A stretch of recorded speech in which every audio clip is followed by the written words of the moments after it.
नमस्कार मित्रों, विज्ञान के इस एपिसोड 39 में आपका स्वागत है।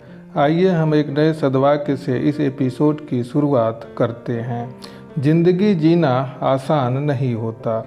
जिंदगी जीना आसान नहीं होता। बिना संघर्ष के कोई महान नहीं होता। बिना संघर्ष के कोई महान नहीं होता। जब तक न पड़े हथौड़े की चोट, जब तक न पड़े हथौड़े की चोट, पत्थर भी भगवान नहीं होता।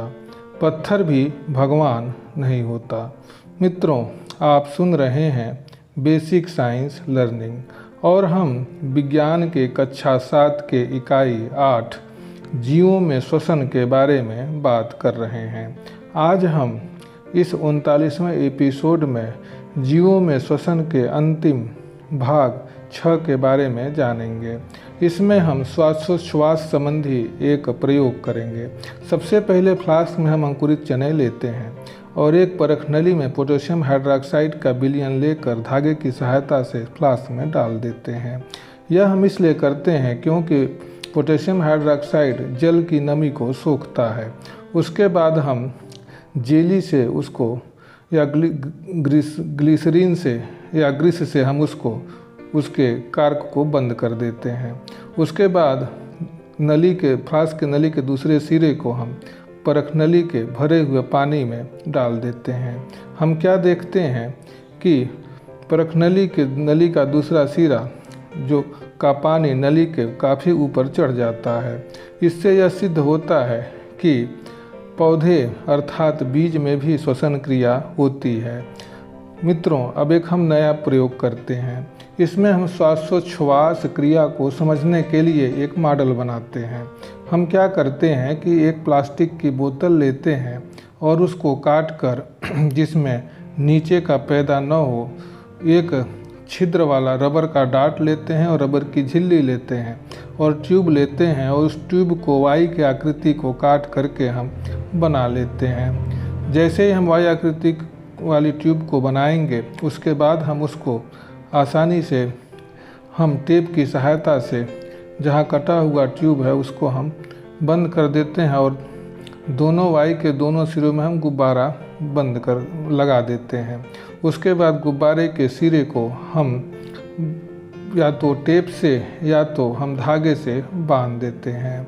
बोतल के पेंदे को रबर की झिल्ली से तान कर हम बंद कर देते हैं। इसे वक्षस्थल की तरह समझा जा सकता है, अर्थात हम इसे सीने की तरह समझ सकते हैं।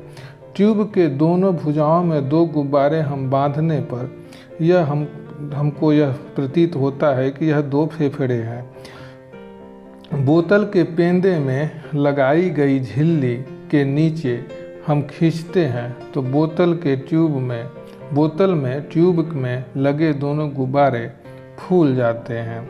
हम क्या देखते हैं कि जब हम इस पूरी प्रक्रिया को कंप्लीट कर लेते हैं तो बोतल के दूसरे सिरे पर हम गुब्बारा लगा देते हैं, अर्थात पेंदी में, बोतल के पेंदी में हम गुब्बारा लगा देते हैं और उसको हम पेंदी को टेप की सहायता से आसानी से हम उसको बंद कर देते हैं।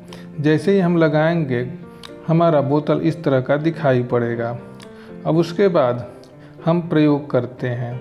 हम क्या देखते हैं कि जैसे ही हम गुब्बारा के पीछे खींचते हैं तो उस नली में कि दोनों गुब्बारे में हवा भर जाता है, अर्थात यह अगर हम छोड़ देते हैं तो गुब्बारा पिचक जाता है।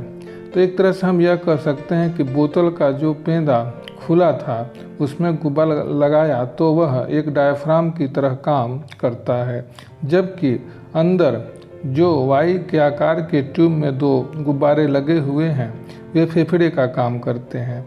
जैसे ही हम बोतल के पेंदे के गुब्बारे को हम खींचते हैं तो ट्यूब से लगी दोनों फेफड़े में हवा भर जाती है और जैसे ही हम बोतल के पेंदे से लगे गुब्बारे को हम छोड़ देते हैं, अर्थात अपनी मूल स्थिति में ले आते हैं, तो क्या देखते हैं कि गुब्बारे से हवा निकल जाती है, अर्थात जो वाई के आकार की ट्यूब है उसमें से हवा निकल जाती है। यह प्रक्रिया हम बार बार कर सकते हैं, अर्थात बोतल के पेंदे में लगाई गई झिल्ली को नीचे खींचें तो बोतल में ट्यूब में लगे दोनों गुब्बारे फूल जाते हैं और बोतल में जब दोनों गुब्बारे फूल जाते हैं तो और बोतल के पेंदे में लगाई गई रबर ट्यूब को बोतल में अंदर दबाने पर ट्यूब में लगे दोनों गुब्बारे पिचक जाते हैं। इस प्रकार यह पूरी प्रक्रिया एक श्वासोच्छ्वास की प्रक्रिया प्रतीत होती है। तो हम यह कर सकते हैं, हमें यह भी ध्यान रखना चाहिए कि बोतल का जो ढक्कन है उसमें हम गम की सहायता से उसको बंद कर देते हैं, जिससे कि उसमें से वायु आसानी से क्रॉस न कर पाए। तो इस और दूसरी प्रक्रिया यह भी है कि ट्यूब जो भी हम बनाएंगे उसको आसानी से टेप से बांध देते हैं, जिससे कि हवा उसमें से बाहर ना निकले। वही प्रक्रिया हम गुब्बारे के साथ करते हैं। तो यह हमें सावधानी बरतनी चाहिए। तो हम कह सकते हैं कि यह मनुष्य में श्वासोच्छ्वास की क्रिया को समझने का एक अच्छा मॉडल है। जैसा कि हम जानते हैं कि श्वासोच्छ्वास एक अंतःश्वसन और बाह्य श्वसन का मिला जुला रूप है। अब हम एक दूसरा प्रयोग करते हैं। एक बोतल लेते हैं, बोतल में जल डाल देते हैं, अर्थात कुछ ml ही जल डालते हैं। उसके बाद हम एक नली लेकर, प्लास्टिक की नली लेकर एक सिरे को बंद करके उसमें शर्करा को हम बोतल में डालते हैं। उसके बाद हम उसे घोल देते हैं। घोलने के बाद उसमें यीस्ट डाल देते हैं। यीस्ट डालने के बाद हम उसे बोतल को हिला देते हैं। बोतल हिलाने के बाद हम क्या करते हैं कि बोतल के ऊपरी भाग में अर्थात ढक्कन के पास ढक्कन खोलकर हम उसमें गुब्बारा लगा देते हैं। गुब्बारा लगाने के बाद आसानी से हम उसको टेप से बढ़िया से बंद कर देते हैं और 2 घंटे तक हम उसका परीक्षण करते हैं। क्या देखते हैं कि गुब्बारा धीरे धीरे फूलने लगता है। आखिर गुब्बारा क्यों फूलता है? आखिर इसके क्या कारण है? हम जानते हैं कि यीस्ट ऑक्सीजन की अनुपस्थिति में श्वसन क्रिया करती है, जिसे हम अनाक्सी श्वसन के नाम से जानते हैं।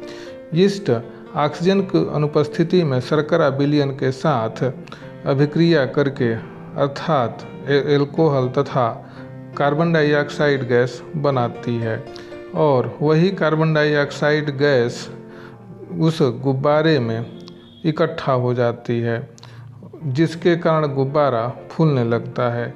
यह एक अनाक्सी श्वसन का बहुत ही अच्छा उदाहरण है, अर्थात यह बहुत ही अच्छा अनाक्सी श्वसन का प्रयोग है।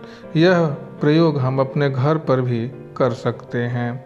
सावधानी यह करनी है कि हम इसके ढक्कन अर्थात ऊपरी भाग को आसानी से टेप से बंद कर दें, जिससे पूरी हवा गुब्बारे में जा सके।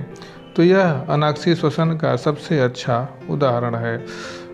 मित्रों, हम जानते हैं कि जब हम अधिक एक्सरसाइज करते हैं या बहुत देर तक दौड़ते हैं तो हमारे पैरों में या हमारे हाथ या हमारे शरीर में कई जगह दर्द हो जाती है और जो मांसपेशियां हैं वह अकड़ जाती हैं। ऐसा क्यों होता है? ऐसा इसलिए होता है कि हमारे मांसपेशियों में ऑक्सीजन की कमी के कारण लैक्टिक अम्ल जमा हो जाता है, जिससे हमारे शरीर के मांसपेशियों में अकड़न पैदा हो जाती है और दर्द खूब होने लगता है। तो लैक्टिक अम्ल के कारण हमेशा हमारे शरीर में अकड़न पैदा होती है और दर्द होने लगता है। तो मित्रों, आज के इस एपिसोड में बस इतना ही। इसी के साथ यह जीव में श्वसन का पाठ खत्म हुआ। धन्यवाद।